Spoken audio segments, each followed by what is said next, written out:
먼저 가장 최신 뉴스로는 우리 시간으로 일요일 저녁에 한국과 아랍에미리트 정상회담, 그러니까 우리나라 윤석열 대통령하고 모함마드 아랍에미리트 대통령 간 정상회담 결과가 나왔는데, 양국 간의 꼬미니께, 우리말로 협정문에서 아랍에미리트가 한국에 40조 원을 투자한다고 발표가 나왔습니다. 아니 근데 이 40조 원이라는 숫자가 참 공교롭게도 아랍권의 어떤 유행어, 레토릭인지 잘 모르겠는 게, 작년에 사우디 빈살만 왕세자 한국 왔을 때도 40조 규모 투자 MOU 쓰고 갔잖아요. 그리고 우리 K원전 그 튀르키예 협정 맺은 금액도 또 40조 원이었거든요. 그다음에 우리 원전 폴란드 수출 금액도 40조 원이었고, 근데 이번 아랍에미리트 투자 금액도 또 40조 원. 이게 무슨 4달러 이것처럼 줄 생각이 있는지 없는지 확실하진 않은데, 하여튼 그 금액에 맞춰봐 임마, 약간 이런 거면 안 되는데 이거. 자, 다음 우리 증시 설 주간 개막에 이제 가장 큰 영향을 미칠 지표 몇 가지를 또 짚고 한 주를 출발해야겠는데요. 우선 지난 12월 초부터 제가 산타랠리가 진짜 오려면 이게 가장 핵심적인 바로미터라고 했던 바로 그 산타의 루돌프에 해당하는 그 지표가 바로 빅스 지수, 일명 공포 지수가 지난 주말에 급락을 했습니다.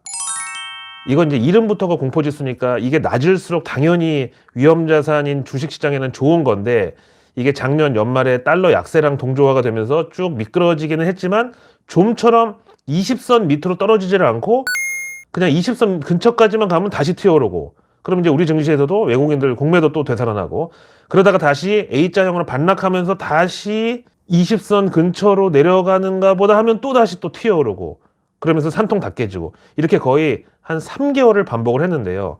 이게 바로 지난 주말 단번에 20선을 하향 돌파하면서 19도 깨고 18.35까지 정말 폭락, 떡락, 개떡 실신을 했습니다. 미국은 이제 월요일장이 휴장이라 우리는 이제 평소 같으면 미국 선물 지수도 멈춰 있는 가운데 또 나침반 없는 항해 내지 방황을 할 수 있었겠지만, 지금은 다르다. 이번 월요일은 우리한테 다르다.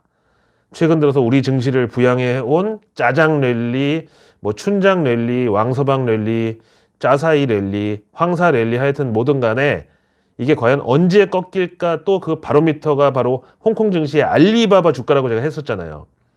뭐 이미 올해 들어서만 한 26% 올랐기 때문에 지난 주말에 조정 좀 받으면서 하락 마감하나 보다 했는데, 이게 또 결국 상승 반전으로 1% 넘게 상승 마감했고요.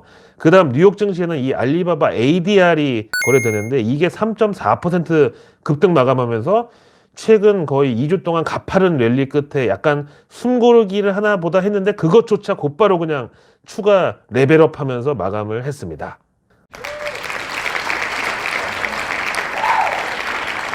월요병은 우리 함께 극복합시다. 그까지 월요병 일요일 저녁마다 우리가 함께 만나가지고 희노애락으로 같이 물리칩시다.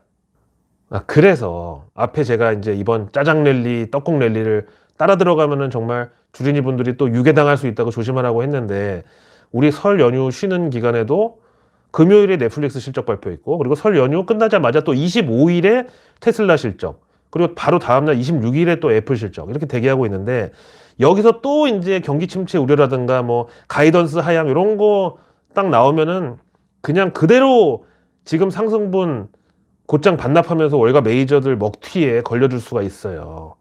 그리고 설 연휴에서 복귀하자마자 또 얼마나 막 바빠요. 오랜만에 돌아와가지고. 그래서 1월 마지막 주 정신없이 지나가자마자 또 곧바로 2월 1일 날 FMC죠. 그리고 이번에는 2월 14일이 밸런타인데이가 아니라 그거보다 더 중요한 미국의 1월 CPI 발표 날입니다.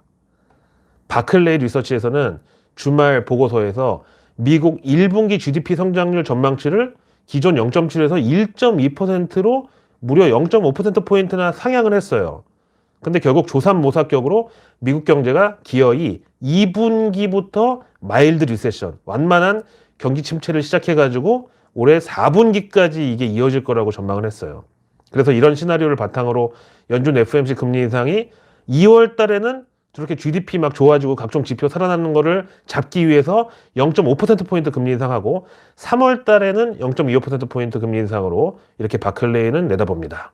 그럼 이제 또 당장 봄바람이 오는 게 두려워지는 그런 상황이 될 수도 있는데, 그럼 또 그 와중에 우리 삼성전자는 또 어떻게 될까?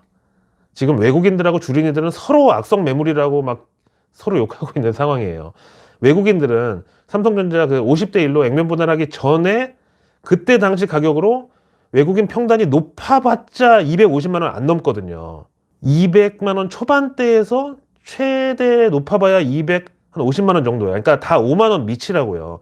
그러니까 외국인들은 작년부터 8만 전자, 7만 전자, 6만 전자, 5만 전자까지 그냥 주구장창 팔아대도 크게 손실이 아니에요.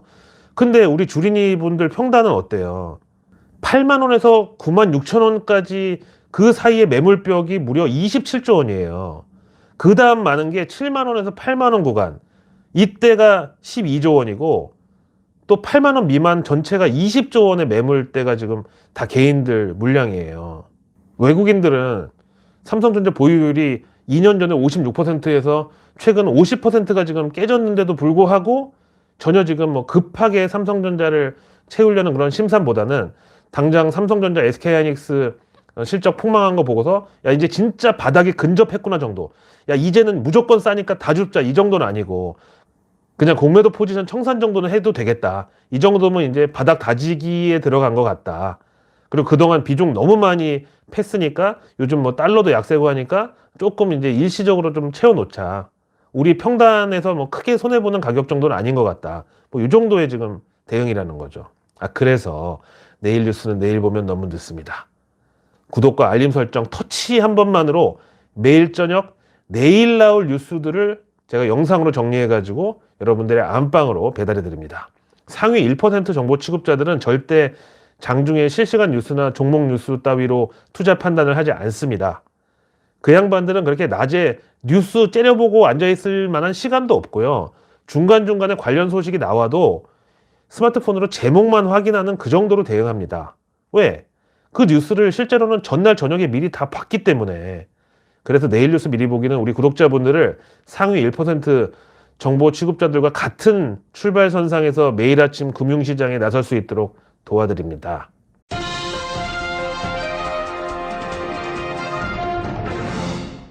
자, 내일은 1월 16일 월요일이자 설 연휴 주간의 첫 거래일인 월요일입니다. 먼저 정부 일정은 당연히 현재 아랍에미리츠 국빈 방문 중인 우리 대통령과 경제사절단으로부터의 어떤 소식이 들려올지 집중할 수밖에 없는데요.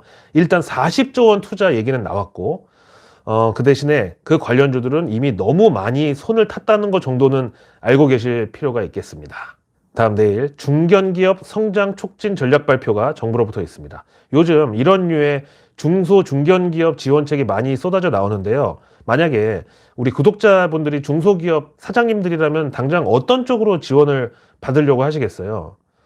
점점 이제 경기 불확실성 커지고 금리도 더 올라간다는데 노사 갈등은 정말 그 어떤 정권보다 더 심각하고 이런 상황에서 저라면은 당연히 공장 자동화 설비 이쪽으로 바랄 수밖에 없을 것 같아요. 그게 바로 스마트 공장, 스마트 팩토리, AI, 인공지능 로봇, 3D 프린팅까지. 지난주 내내 정말 뜨거웠던 섹터인데요.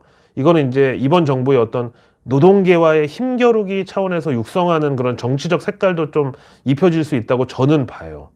아니, 그러니까 효자손이 왜 생겼습니까?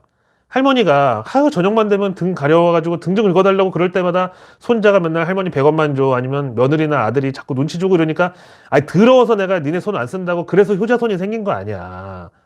이건 좀 너무 좀 동심 파괴의 그런 접근인지 모르겠는데 하여튼 저는 효자입니다.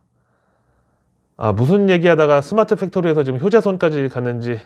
그래요. 정부와 노동계가 그러니까 저 아무리 대화와 타협을 해도 저 인간들하고는 정말 영원히 글렀다 그래가지고 돌아서서 욕하는 그런 지경이 머지않아 올 수도 있다고 봐요. 저는 실제로 현대차 그룹이 최근에 세계 지식재산기구에다가 엑스블이라는 상표를 등록했는데 이게 아이언맨 영화에서 그 토니 스타크가 최초의 그 로봇 그 기능으로 선택해서 만들었던 그 팔 하나.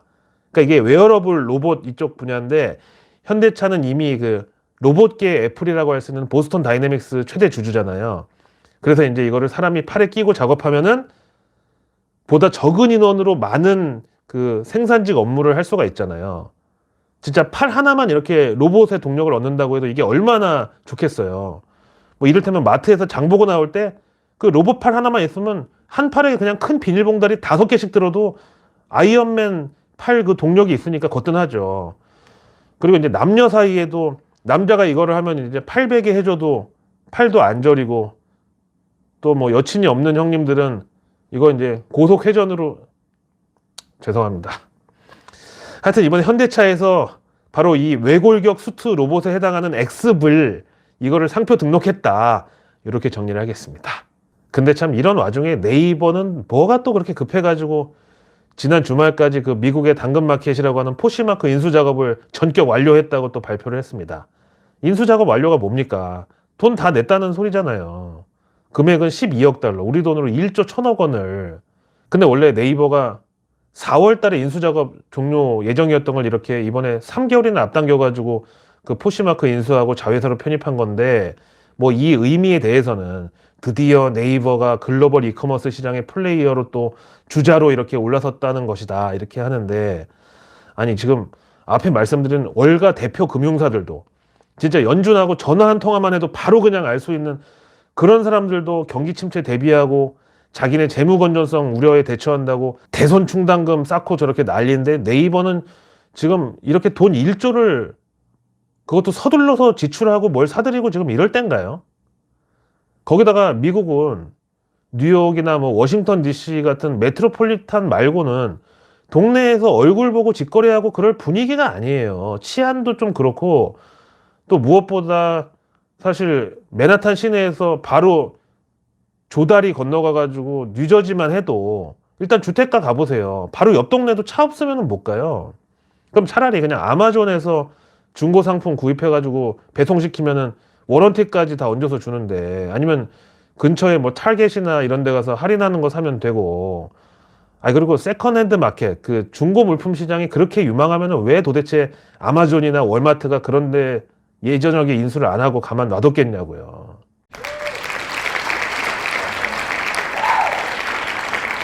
내일 행정안전부가 지하 공간 침수 예방 대책 강화 추진, 이 발표를 앞두고 있습니다. 이건 당연히 이제 장마철 홍수 관련주들, 그 중에서 전염병이나 방역 요쪽 테마는 말고 상수도, 수처리 관련주 이런 것들. 거기다 또 내일 환경부도 이번 아랍에미리트 우리 경제사절단 방문하고 별도로 수자원 협력 및 물산업 해외 진출 추진 관련해가지고 아랍에미리트 현지 방문에 나선다고 해요. 지난주에도 내일 뉴스에서 그 환경부가 해수 담수화 지원 늘린다고 미리 얘기했는데 실제로 그 발표 나오고 이 수처리 관련주도 급등했었잖아요. 그거랑 같죠. 다음 내일 복지부는 한의학 과학화를 위한 한의 디지털 융합기술 개발 다부처 협력사업 추진, 이 보도자료 공개를 앞두고 있습니다. 한의학의 과학화. 참 어떻게 보면 한의사 형님들이 가장 싫어할 만한 명제이면서도 또 한의학에 나아갈 길을 가장 직관적으로 말해주는 수식어가 아닐까 싶은데, 이건 이제 당연히 원격 진료, 스마트 병원 이런 진단 장비 테마주들이 해당되겠죠. 근데 과연 원격 진료로 환자 진맥 가능한가요? 나 옆구리 담 들려가지고 한의원 갔는데 로봇이 부항 떠주는 거 과연 믿을 수 있을까요? 자, 내일 증시 일정은 뭐 미국은 마틴 루터킹 데이로 휴장이기 때문에 해외도 한산한데요. 우리는 그 와중에 공모청약 2건 있습니다. 디지털 마케팅 솔루션 제공사 오브젠하고 반도체 유통업을 주로 하는 미래 반도체, 이렇게 2개사 되겠고요. 다음 삼성전자가 갤럭시 북2 프로 360을 출시합니다. 진짜 여러 번 말씀드리지만 삼성전자 관계자분들 계시면은 제발 갤럭시 모델 라인업 정리 좀 해주세요. 뭐 애플처럼까지는 아니더라도 도대체 사는 사람이나 파는 사람이나 뭐 일단 뭐 이게 라인업이 모델이 뭐 어떤 순서인지 이게 좀 파악은 돼야 하지 않겠습니까? 아니 용팔이 형님들도 물어보면은 막 짜증내요. 갤럭시 모델을 다 파악하고 외우려면 무슨 나이키 운동화 지금까지 나온 모델 전부 아는 거랑 비슷하다고 저한테 화를 내더라고요. 매주 일요일 저녁 7시에 라이브로 인사드리고요. 평일에는 저녁 7시 내일 뉴스 미리 보기 업로드로 다음날 나올 뉴스 미리 안내해드리고 있습니다. 이렇게 일요일 저녁 라이브는 2편으로 나눠서 업로드해드리고요. 항상 감사드리고요. 저는 어디 안 갑니다. 제가 어느 날 사라진다. 제 의지가 아닙니다. 꼭 저를 찾아주세요. 고맙습니다.